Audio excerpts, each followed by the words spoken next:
The following podcast is a deep, shallow dive production. Okay, let's go. The top concern for the next 2 years is not conflict or climate. It is disinformation and misinformation. Hey everybody, happy Friday. All right, so that was Ursula von der Leyen.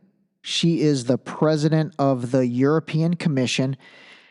And basically that was in Davos, Switzerland earlier this week at the World Economic Forum 2024 convention. And that is going to be the topic of our Deep Shallow Dive today. We are going to dive into the WEF, the World Economic Forum. And I'll be honest with you, I am going to try to do this very objectively, okay? You know, I do have my own thoughts on the World Economic Forum and, that organization, but I'm actually going to try and put those to the side, and I'm going to try to do this very objectively, primarily by playing a lot of the clips and a lot of the information that came out of the WEF 2024 convention, which again, like I said, was this past week, and I believe it finishes tomorrow. So, all right, let me give you a little bit of background for those of you that don't even know what the World Economic Forum is or are kind of like, what the heck is he talking about? The World Economic Forum, commonly known as the WEF, is an international non-governmental and lobbying organization based near Geneva, Switzerland. It was founded in 1971 by Klaus Schwab, a German engineer and economist. The WEF is known for its annual meeting at the end of January in Davos, a mountain resort in the Eastern Alps region of Switzerland. The organization also hosts regional meetings throughout the year. The forum's mission, as stated by Schwab, was committed to improving the state of the world, and this mission is encapsulated in the concept of stakeholder theory that Schwab also coined. The stakeholder theory posits that organizations should serve all societal stakeholders, including employees, customers, communities, and shareholders. All right, so basically, a gentleman named Klaus Schwab, you can see his image on the cover art for this episode. He's a large, bald German, man, and you're going to hear him several times during this. Okay, again, this is me trying to be objective about all this. So fundamentally, I think years back, it was thought of as, this incredible high-level think tank that was, in order to get to go to Davos, you were like, a CEO, a major CEO of a major company, celebrity, wealthy, influential person, politician, and all that. And I will say, I think prior to 2016, again, prior to Trump taking office, so many things changed when Trump took office, and the whole world changed when Trump took office, and I will definitely be deep shallow diving that. I'm still researching it, to be honest with you. It's like going to be my Mona Lisa of an episode. But again, Davos and the World Economic Forum, prior to 2016, I think this was an organization that everyone aspired to get an invitation to attend one of these events. There wasn't anything that I guess was shady or conspiracy-like about it. But then everything changed with this. And some of that is because of things like this. Are you the right messenger on this? Because you fly private planes a lot and you're creating a lot of greenhouse gases yourself. Yeah, I probably have one of the highest greenhouse gas footprints of anyone on the planet. My kind of personal flying alone is gigantic. So that was Bill Gates doing an interview with Anderson Cooper, and Bill Gates was talking about climate change and how we should all be more responsible, blah, blah, blah. And, I'll give Anderson Cooper credit on that one because he pressed him and he said, hey, are you sure you're the right messenger on this?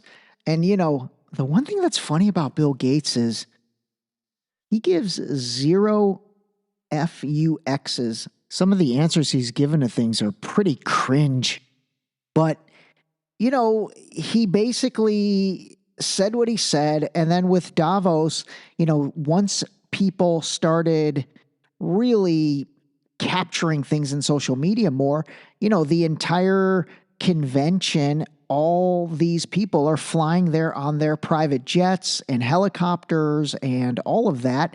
And so it's hypocritical. I mean, it really is. They're there to talk about, I mean, climate change has been a big topic for years now. So, for example, this was an article that came out in The Guardian, and it says private jet emissions quadrupled during Davos 2024. Climate campaigners accuse leaders of hypocrisy as flights emit as much CO2 in a week as 350,000 cars. So basically, that sort of hypocrisy really started to come out in a lot of different ways with this World Economic Forum and Davos in particular. And so, you know, if you now look, and again, I'd encourage you to do this, go into TikTok, Instagram, YouTube, just type in World Economic Forum or WEF. You could type in Davos. You could type in WEF 2024. You know, there's more negative things than positive things because the populace started really delving into the whole concept, and it started to gain a reputation. And again, this is I really am trying to be objective, and I'm just telling you how it is right now. But it's really gained a reputation of being this gathering of elites where they are plotting the plan for, you know, the rest of the world. And then people are like, hey, who cares? I don't care if you have more money than me. That doesn't give you the right nor the intellect to be able to think you know better than we do. And again, that's the reality of the situation. Like I said, you go and do your own research on the World Economic Forum on any platform. You're going to find more negative than positive. And a lot of that stemmed from they had created this campaign called Agenda 2030. And I'm going to do an entire deep, shallow dive on Agenda 2030 because it really does need its own story. But in that Agenda 2030, and this was all over their website. I remember in 2019 when I was really interested in this stuff, prior to COVID, actually, obviously, it was all over their website. Agenda 2030 was really, you know, their plan that they were advocating. And a big part of that plan anchored around not owning anything. It was like you will not want to own anything. You won't want to own a house. You won't want to own a car. You basically will rent all of those things starting in the year 2030. And then people started to freak out. They're like, well, wait a minute. Somebody has to own that stuff. You're telling me I don't get to own, or I'm not going to want to own a house or a car, but then somebody has to own that stuff. So this is where, you know, the theories started coming out that, you know, this entire World Economic Forum and this, you know, annual meeting at Davos, and really the entire concept was a way to basically consolidate power into the hands of the elite. Again, this is not anything that hasn't been reported like 50 gazillion times. If you go on TikTok, there's like 12-year-old kids in their bedroom who are probably telling the story better than I'm telling it right now.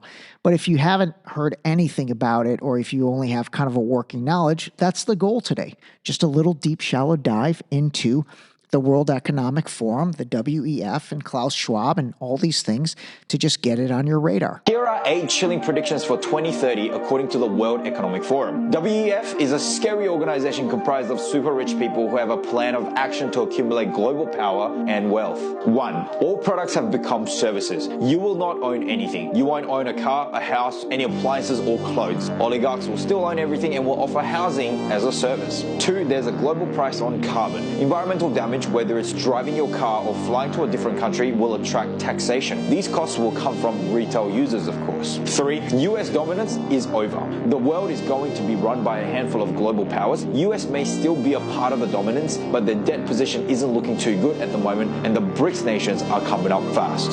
So that was interesting. He mentioned the BRICS nations. You know, we've talked about BRICS a lot. I did an episode on it. I think it was number 3 or 4. But again, you know, the whole goal of the Agenda 2030 was really globalization.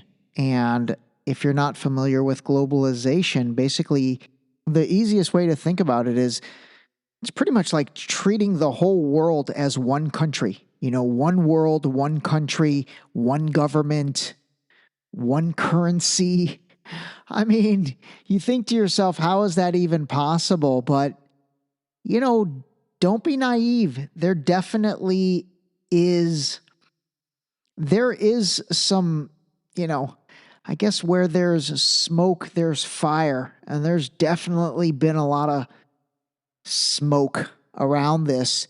And so the concept of one world government or, you know, one currency, hell, if you're part of the group that's in charge of that, hey, that ain't bad. That ain't bad living. Livin, like Matthew McConaughey said. 4. Hospitals. Virtual health assistants will provide more primary care than human doctors. There will also be a new idea called Internet of Bodies that will be introduced to monitor our health. Listen to this chilling quote. Human beings are no longer mysterious spiritual souls. We are now hackable animals. There will be 2 classes, the exploited and the useless class. It's better to be exploited than to be useless. 5. We will eat much less meat. 6. Today's refugees will be 2030's CEOs. Refugees will become major source of entrepreneurial talent. 7. The Western values will be at breaking point. WEF wants democracy to be reimagined as the values that have underpinned the liberal world order will have been tested to the breaking point. 8. We are going to Mars. So number 8 was kind of hard to hear, but he said, we are going to Mars. So, you know, God, a lot of those stuff that he talked about, I mean, they're on the table. They're definitely on the table. The Mars thing is definitely on the table. Elon Musk is part of that crew. You know, there was the Mars rover mission. I think that was 2019 or 2020. I think it was 2020. You know, he talked about eating a lot less meat. I'm sure you've seen a lot of things about, you know, trying to reduce the meat intake in the world. Bill Gates is a huge part of that. He's buying up a ton of farmland. Here's an article in the USA Today. Bill Gates owns a ton of farmland in the United States, as in about 270,000 acres. That makes him the largest landowner in the U.S. Stats show agriculture is a pretty good investment for billionaires. So, you know, he basically, when he's interviewed about it, he kind of says, hey, it's a great investment, which, gosh, I don't know. Maybe it is. I'm sure it is. Land is obviously a great investment. You know, farmland to me seems a little bit different because obviously there's a tremendous amount of work required to turn those assets into products and all that. But again, I guess you still are owning the underlying land. So obviously there's tremendous value to that. So getting back to the World Economic Forum and, you know, really, I guess what they're all about and then why there is, you know, doubts and negativity to them. So in this most recent meeting that was this week, they basically came out and said the number one thing they are trying to correct is information and misinformation. So let's hear from the man himself, Klaus Schwab. So this is what he said on Tuesday. Nobody will be safe if not everybody is vaccinated. To limit global warming, you are demanding to halt to coal, oil and gas exploration. And you are presenting new ways to minimize the spread of misinformation, and you want to combat dangerous extremist views in the internet. He's a little bit hard to understand, but Okay, he talked about nobody's safe until everybody's vaccinated. That was maybe 2.5 years too late. He talked about coal, all the fossil fuels. It was interesting that he mentioned those. And then obviously the key theme of, I guess, focus is this information and misinformation. And then he ended it with, ending extreme views on the internet. So here's the thing. This is seriously something you have to internalize. It's like, who deserves the right to decide what is an extreme view?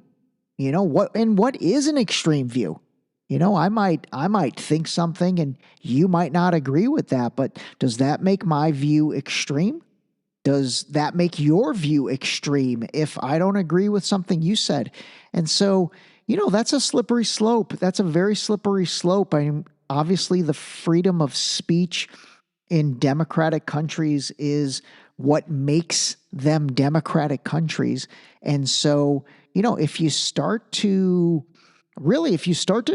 try to judge that, human beings are going to be judging over other human beings. And it all goes back to that Steve Jobs quote, which I've played a couple times. It's like, everything in this world that you use is created by another human being who's no smarter than you. Well, that applies here as well, because again, I think the criticism of the World Economic Forum and Klaus Schwab and really this mentality is that, it almost becomes a elitist mentality that, creates different classes of people. So, that's dangerous. That's definitely dangerous. I'm not saying that's what they're doing. I'm really not. I don't know enough about it to basically take that stance. But what I'm saying is that's a dangerous stance. I think it's very important for us all to understand that water is not just, the first victim of climate change, the first manifestation of climate change. It is also part of the cause for climate change. I think COP28 registered very neatly that water is a major consequence of climate change, the droughts, the floods, the wildfires, etc. So this is the president of Singapore, President Tharman Shanmugaratnam. Oh my God, I totally butchered that dude's name. But that made no sense. That really made no sense. That was like word salad that, he throws together, and it tries to make it himself sound so intelligent. Everyone's so confused. They're like, oh my God, that was brilliant. Wow. And then everyone's like, what the hell did that guy even say?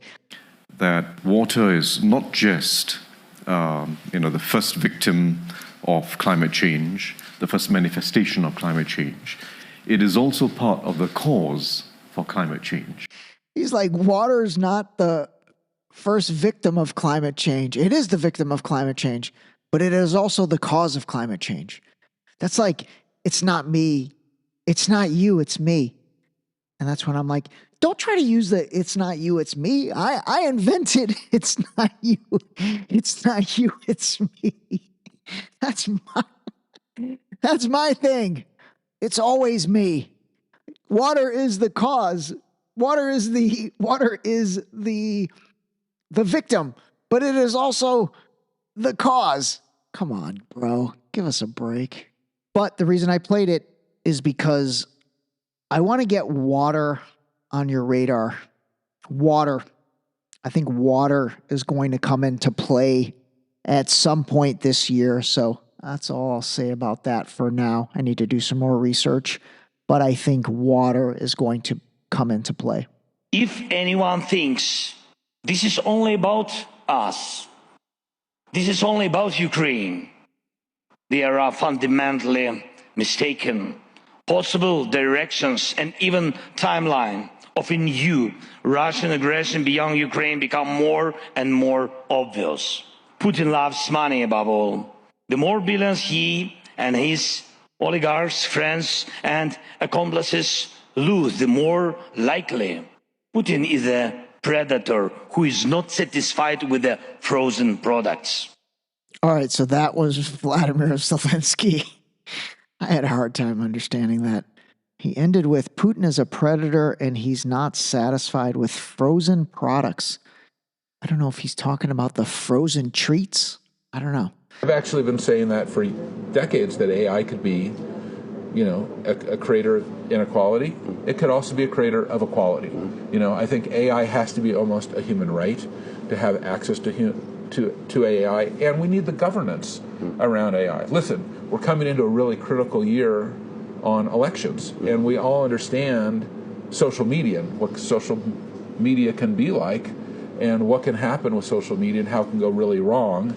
And the reality is, over the last decade, social media has been kind of show. Yeah, and we've had a lot of talks about that. Nothing.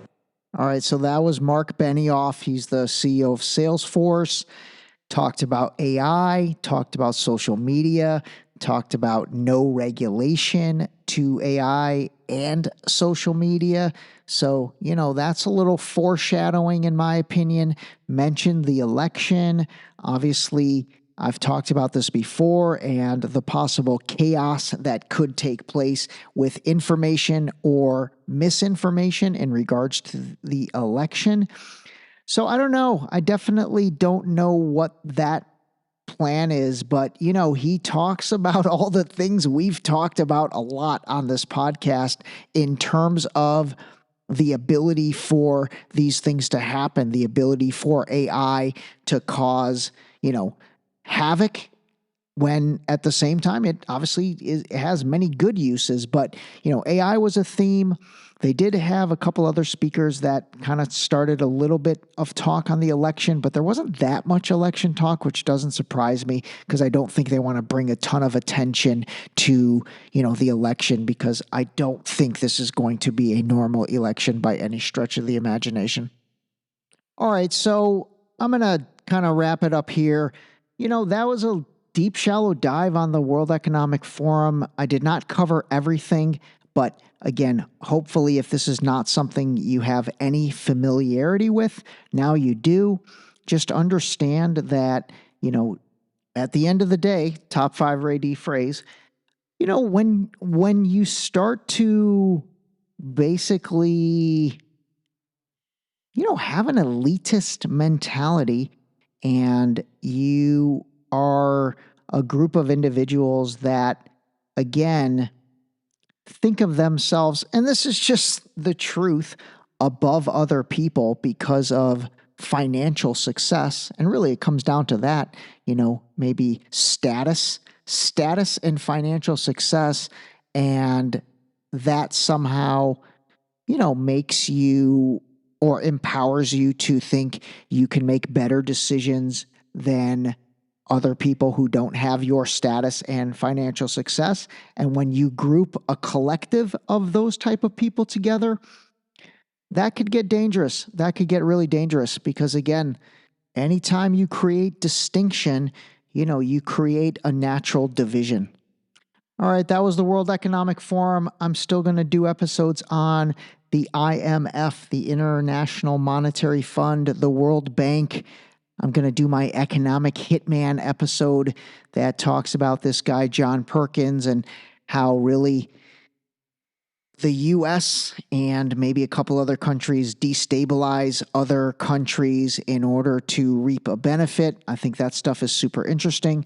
We're going to do a China episode on the social credit score to go along with the other 2 episodes on China, which I did, which was about the One China policy and then the China Belt and Road Initiative, aka the New Silk Road. So anyway, a lot of good stuff coming. Keep the feedback coming. Oh man, lots going on. And it's only January 19th. All right, everybody, call a spade a spade. It was reported at that time that you had a number of meetings with Jeffrey Epstein, who, when you met him 10 years ago, he was convicted of soliciting prostitution from minors. What did you do when you found out about his background?